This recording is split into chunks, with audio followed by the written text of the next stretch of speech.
Happy Halloween, everyone. Welcome to my top 10 Halloween specials. It's not just candy and costumes that makes Halloween exciting, but definitely Halloween specials, especially when it comes to cartoons. Anyways, let's get started with my top 10. Number 10, Rugrats Candy Bar Creepshow. I remember growing up watching this when I was little. The Pickles celebrate Halloween and Angelica tells the babies about Halloween and candy including Reptar bars that turn your tongue green. Cool and yummy. The babies are too young for trick-or-treating, but find a way to sneak into the haunted house to get Reptar bars. A group of trick-or-treaters, including Angelica in an angel costume, arrive and give them Reptar bars. They enter the haunted house. They witness Phil and Lil's spaghetti-covered reflections in the mirror, Chucky with a sheet over him resembling a ghost, and Grandpa Lou's mask moves on its own because of Tommy. Everyone ran out of the haunted house, leaving their bags of candy. The babies get a taste of the Reptar bars. They're delicious. Grandpa Lou tells Stu and Drew they saw monsters inside a haunted house, and Angelica demands and yells that she wants her Reptar bars like any other bratty little girl. Number 9, Toy Story of Terror, the first ever Halloween special of the Toy Story series that aired on ABC October 16th. I love Toy Story. It was great to see Toy Story once again. I grew up watching Woody, Buzz, Jesse, and the rest of the gang. When I saw the promo for it, I knew I could not wait. The gang go on a road trip until a car hits a bump in the road where the gang end up in a motel. Miss Potato Head disappears, followed by Trixie, Mr. Pricklepants, and seconds later Rex by some creature, not to mention finds Potato Head's arm. Woody and Buzz are taken by the creature while fighting about which way the hand is pointing, while an action figure named Combat Carl takes Jessie and warns her to get back to her owner. But Jessie must find the others first. The creature, who is really the motel manager's pet iguana, Mr. Jones, finds her and takes her to Ron, the motel manager, who steals toys from his kid guests and sells them on the internet. She reunites with the gang, but it was obviously up to Jessie to save the day. Otherwise, everyone will end up in boxes. Jessie's fear is being alone in dark, closed spaces, but she knew that she had to save Woody. The first time she gets in a box, places another on top, so the delivery woman wouldn't notice, but she quickly discovers and tapes the box. Jessie still managed to find a paper clip to unseal herself and free Woody. Bonnie sees her toys and everything turned out great in the end. It was great to see Toy Story again. Tim Allen, Tom Hanks, and everyone else still got it and did an awesome job. Number 8, regular show, Terror Tales of the Park, Halloween specials. Since October 10th, 2 years ago, regular show aired its first Halloween special, and since then I enjoyed all three. I like how all the characters come up with some cool Halloween tales. The first one, we saw Pops find the creepy doll, Muscle Man and High Five Ghost fight off ghosts, to Rigby transform into a house due to egging a house. Part 2, from Mordecai seeing the spirit of his deceased uncle, Mordecai, Rigby, Margaret, and Eileen becomes more elderly as the bus moves, to Mordo and Rig hire an interior designer. And Part 3, from Rigby's bed being a murderer transformed into a bed, Mordo, Rig, Muscle Man, and Fives go pumpkin smashing, and a soul possesses. Too bad in the third one, Thomas had the worst scary story, and they forced him to wear his Halloween costume until Thanksgiving. That was bold, man. I mean, I know Thomas is the new guy, but lay off Thomas. I like Thomas. He's cool. Don't be messing with Thomas. But hey, it could have been worse. It would have been worse if they told him that he couldn't stop wearing his Halloween costume until around Christmas. I mean, he's still wearing a Halloween costume on Christmas. That's a bit too much. Number 7, Scary Godmother and Scary Godmother, The Revenge of Jimmy. I enjoy this series and the way it's well done for both the Halloween series. In Scary Godmother, an adorable girl named Hannah Marie, who is just so cute. Isn't she so cute? Wants to go trick-or-treating with her older cousin Jimmy and his friends. Of course, he doesn't want her to go, probably because of her cute costume, and he thinks she's a scaredy baby. Wow, what kind of cousin would do that? Jackass. Jimmy and his friends scare her by going into a haunted house. She first meets Scary Godmother, a tall, skinny, and beautiful fairy witch with long, curly squirrel hair, pale green skin, small bat wings, and wears purple and green leggings. She also meets some monsters, which is Hannah's big fear, but isn't afraid of them anymore. Scary Godmother and the others help get revenge on her cousin and his friends, which actually worked. That's what you get for messing with Hannah. Don't mess with Hannah. This leads to revenge of Jimmy. Jimmy is in fear of the monsters he saw last Halloween, so he has a plan to get rid of Halloween for good, while his friends surprisingly don't want part of his plan, as they're going to go hang out with Hannah. They seen the light.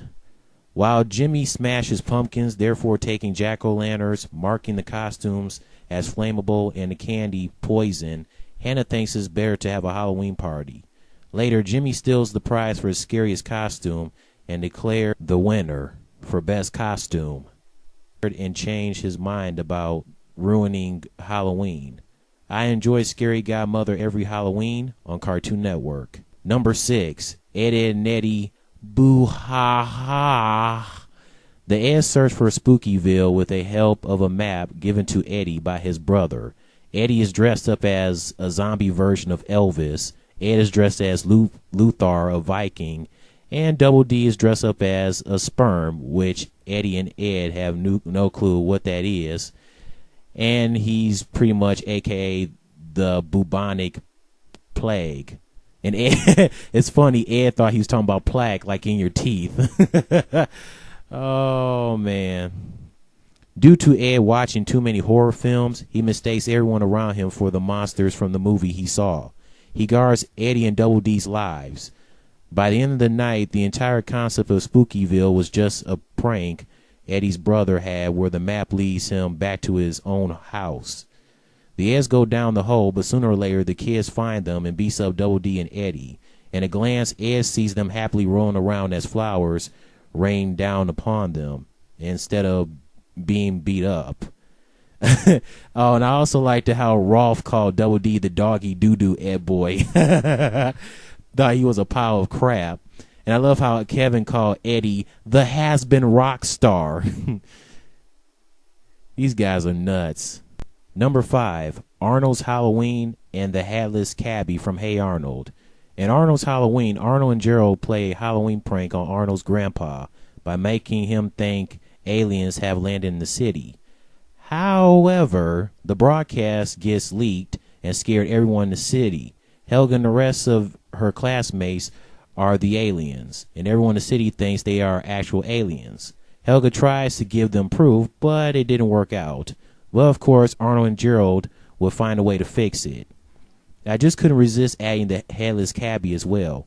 Arnold, Gerald, Stinky, Sid, and Harold are at Arnold's house telling scary stories while having a sleepover, which Arnold comes on top telling the best one. After that, the guys go out for ice cream. Harold is even more scared because them going through the park is pretty much the same and similar to Arnold's story. I mean, Harold was just scared. And Sid doesn't make it any better. Ooh, where's my head, Harold? Stop it, Sid. Stop it, Sid, or I'll pound you. Always got to threat someone by pounding them. Harold, just chill out, relax, grab yourself a bacon and cheeseburger to comfort you, and just chill. Number 4, Gravity Falls Summerween. Best Gravity Falls Halloween special ever. Gravity Falls celebrates its own version of Halloween in the summer. Having Halloween in the summertime would be cool and interesting as long as the weather is cool. Somewhere in the late 60s to mid 70s, it will be comfortable for kids to get candy in that type of weather, instead of it being in the mid 80s up until 90 degrees. We want kids burning up in their Power Rangers, Darth Vader, and Princess costumes, then passing out. We don't want that. Everyone's prepared for Halloween, but Wendy invites Dipper to a Halloween party, and you know Dipper is going to go for it. Mabel is disappointed in Dipper for not wanting to go trick-or-treating anymore. She even gives him the cold shoulder when everyone, including Seuss, Grenda, and Candy, are getting away from the trickster, who comes back to life. All Mabel wanted for Dipper was to realize that they're not going to have a lot of trick-or-treating left when getting older.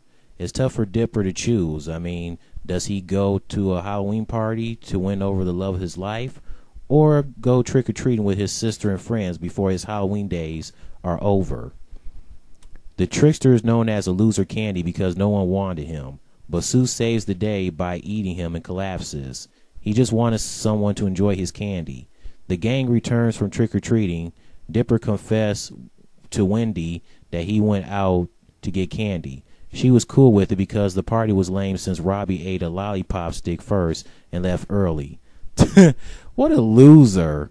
See, in the end it worked out. Dipper had nothing to worry about. He went trick-or-treating and he saw Wendy. Number 3 is The Great Pumpkin, Charlie Brown. Love it when it airs every year on Halloween on ABC, which comes on tonight at 8 p.m., so make sure you tune in. Linus writes a letter to the Great Pumpkin. No one believes him, especially Lucy, who threatens him to stop. Snoopy just laughs his ass off. Snoopy is something else. Even his best buddy Charlie Brown doesn't believe that the Great Pumpkin exists. Linus vows to wait on Halloween night at the pumpkin patch for the Great to arrive. He even convinces Sally to stay. The two still wait. Sally is angry and impatient. Linus thinks it's the Great Pumpkin, but it was just Snoopy, and Sally leaves Linus. Even though the Great Pumpkin never showed up, I like how Linus still had determination, still had faith and believe that the Great will come next year. Good luck with that. Number 2, Billy and Mandy's Jacked Up Halloween. Absolute favorite. Grim tells Billy and Mandy the story of a prankster named Jack-O-Lantern on how he escaped death, but Grim cut his head off to pay the price.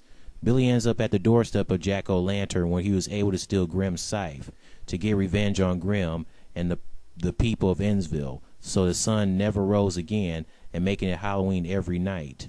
Later, he kidnaps Grim to cut his head off for revenge, but before he could, Billy distracts him. That's when Mandy and Irwin helped out and saved Grim and banished Jack to the underworld.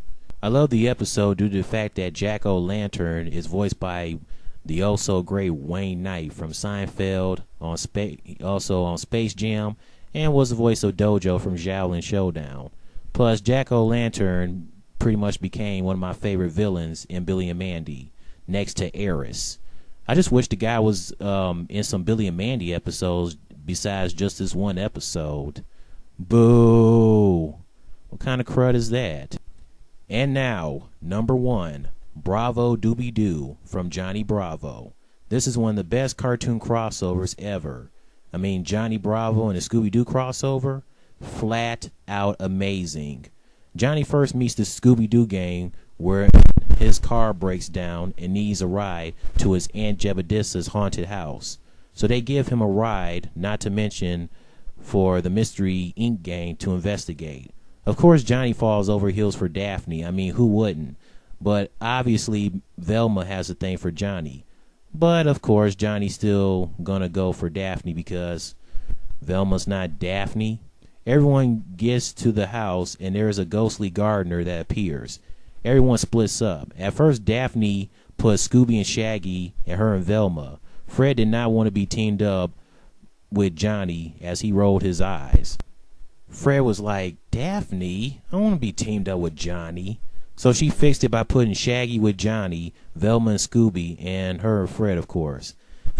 Oh, and it was also funny when Johnny called Shaggy a jughead. Why'd I have to be stuck with Jughead? Let's not forget the best thing about this episode, the Happy Haunted Sunshine song. That is my jam. That song is so catchy and addictive that it's like once the song is over, you're like, I gotta play that again. One of the best Scooby-Doo songs ever. And if you want to dance, well, that's there too. At the Happy Haunted Sunshine House, we can groove. Oh, yeah. Well, there's cobwebs. Everyone's dead. We want your sunshine in. Paint the place red. Don't be Don't be scared, girl, when the monster mash is out of this world. Come on, baby, take off your shoes and move your hands from side to side. Come on, baby. Well, put your hands in the apple bin, and maybe if you're lucky, you'll be mummified. That's my jam. So we find out who the ghostly gardener really is, and it's obviously Johnny's Aunt Jebediah. Obviously, the reason why she did was because she can't stand Johnny, and she says that he's the, quote, embarrassment to the family name, unquote. And pretty much the Mystery Gang feels sorry for her, and they asked if there was something that they can do to make it up to her. And so everybody decides to drop off where Johnny's car broke down and tie him up, leaving him stranded. Okay, that was just bold. And Aunt Jebediah, I don't care if Johnny is the embarrassment to your family name. He's still family. Either way, Speed Buggy, good old Speed Buggy, makes a cameo appearance, and he asked Johnny if he wanted to lift. And the end. All right, this has been my top 10 Halloween specials. I hope you enjoyed. Happy Halloween. Have a great trick-or-treating or Halloween party, or staying home, just eating candy or whatever. I'm going to go watch my Cartoon Network Halloween DVD. Anyways, happy Halloween again. Later. Well, there's problems everyone's dead. But once the sun shines in, they paint the place red. Don't be scared, girl. But when the monster mash, it's out of this world. Come on, baby, kick off your shoes, wave your hands from side to side. Come on, baby, put your hands in the air.